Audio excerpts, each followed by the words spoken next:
When you look on this West Indies squad, the word that pops out at you is power.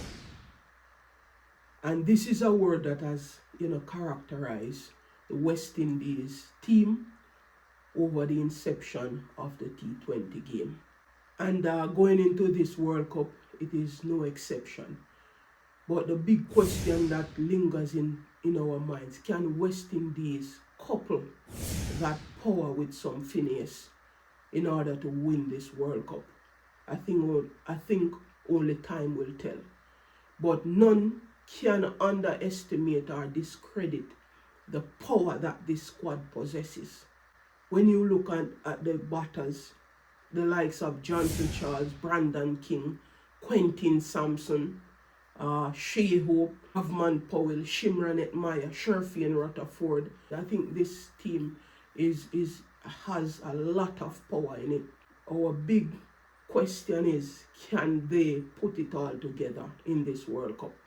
I think our biggest Achilles heel going into this World Cup remains our bowling attack. Really good to see one of our impact bowler, Godakish Moti, getting wickets in the last match against South Africa. He got 3 for 17 from 2 overs. I think he was magnificent in that game. And as I said in the last video, could that performance really, have a ripple effect on our bowling attack? Because I know that we have, the bowlers to restrict teams, right? But, to have the consistency, I think that's where we are lacking as a team. And our ground fielding, and even our catching, need to improve going into this World Cup. But I think even though we have issues with the bowling, but I think there will be a big decision for Darren Sammy to make, going into this World Cup in terms of how we balance the team, right? Because do we play Shea Hope at the top of the innings or at number 3? If he bats at number 3, I think we have more stability in the middle order. If he bats at the top order, I think we have, less stability in our middle order. Can we trust Shimranet Maya to hold that position and to perform as he has been doing against South Africa? I'm not sure what that answer will be. What I do know though is that he is in scintillating form, and I would prefer to go with someone that is informed than someone who is not informed. Because if we play Shea Hope at number 3, then Johnson Charles will have to open, and I cannot play a person who has not been scoring runs over a person who has been scoring runs. But I think that will be a very, very tough decision for Darren Sammy to make, right? I think it boils down to having the trust of Shimranet Maya in that number 3 for him to own that position and to keep the team in the game, in the event that Shea Hope, fall early in the games. With all that said, I'm going to look now on our possible, starting 11, going into that, first World Cup game against, Scotland. In fact, I think this should be, our 11 going into this warm-up game against Afghanistan tomorrow. So we have Brandon King at the top.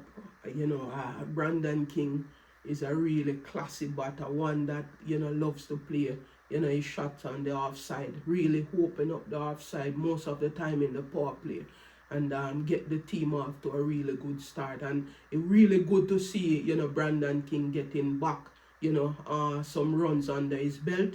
And I think he will be, very critical for us in this World Cup at the top. He has to get the team off to a really good start.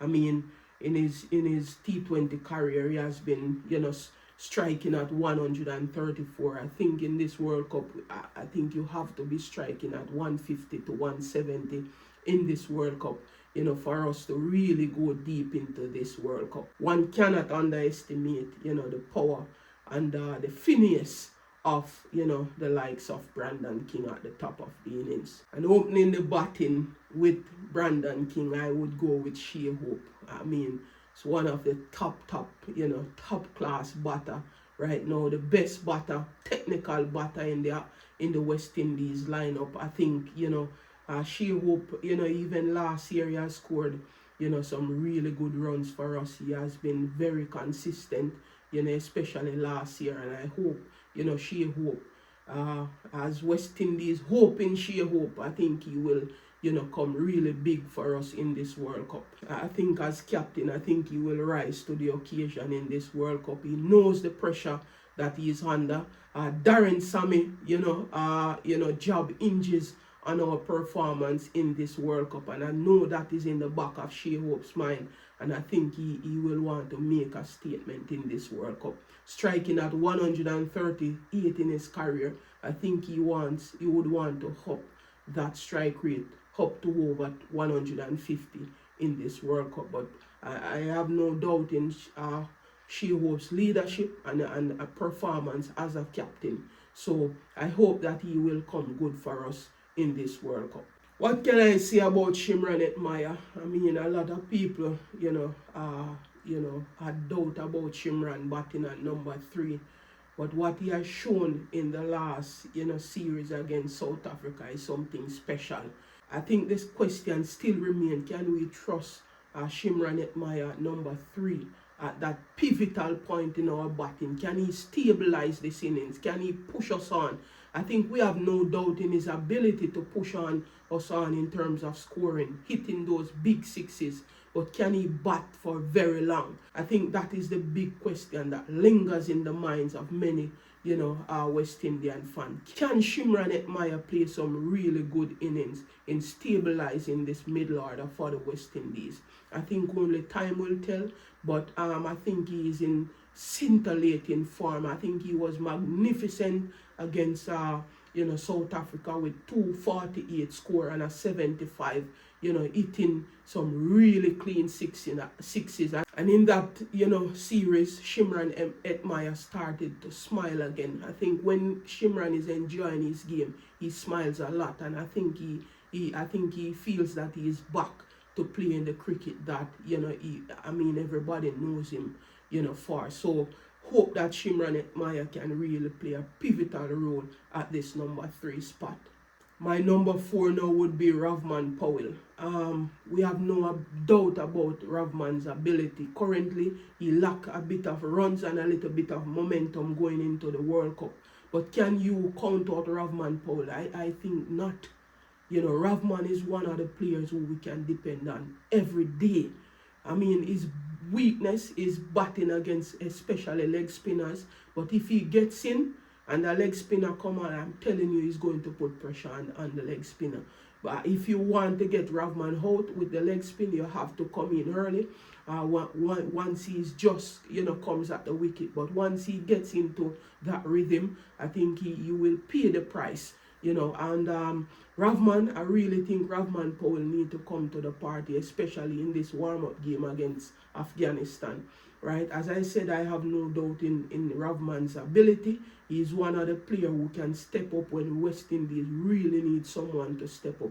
I have said this over and over on this platform. So I have no doubt in Ravman's Powell ability. I think he will come to the party at the right time.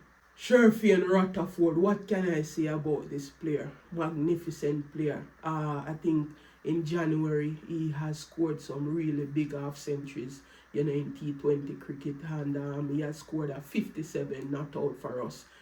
He is the finisher in our team, right? The one who comes in and start to hit the ball to the boundary at ball 1. Can he do this consistently in the World Cup? I think the form that he is in, I think we have a really good chance of going deep into this tournament. One of the reasons why West Indies were struggling so much, in 2025 in T20, it was because of this man not in form. Now that he is in form, I think our team looks really good, look really balanced, and I have no doubt in Sherfield Rutherford's ability to strike the ball and strike it very far, right? I think he is back at the level that we know, Sherfield Rutherford normally plays, and I looking forward to big and great things in this tournament from the bat of Sherfield Rutherford. in his career.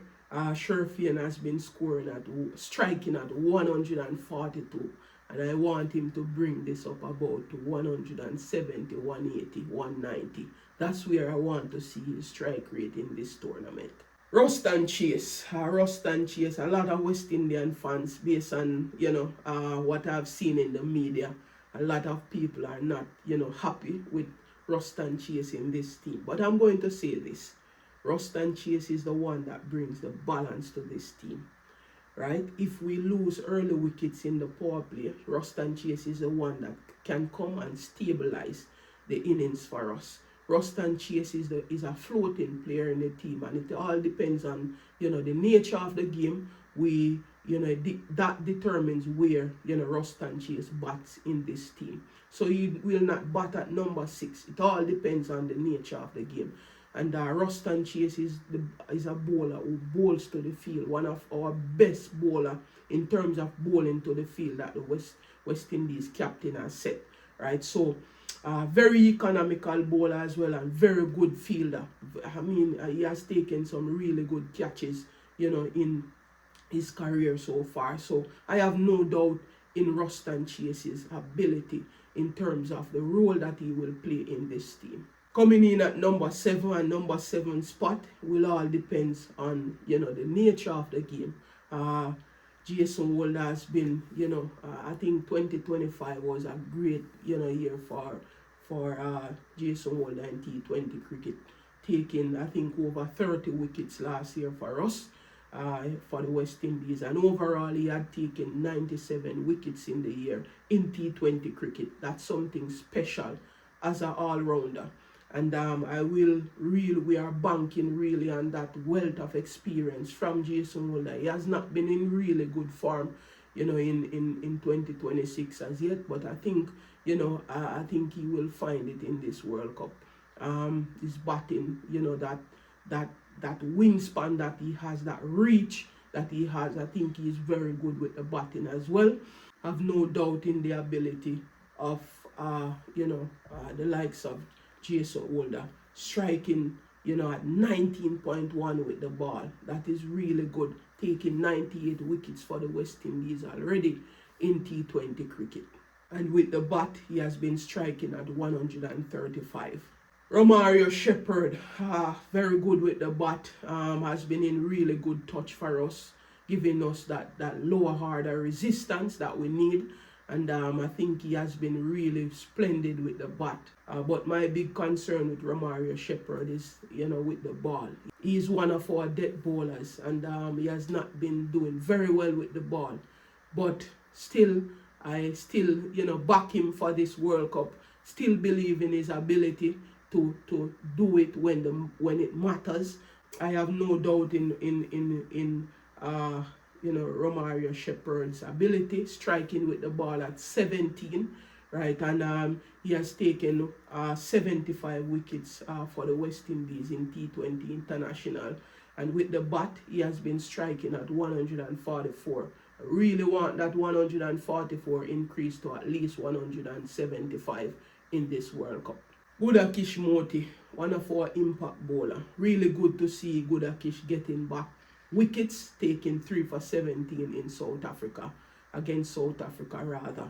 And really want to see him go into this World Cup with that confidence, right? I expect him to bowl in that middle over period to stem the flow of runs, and also to take wickets in that middle over phase.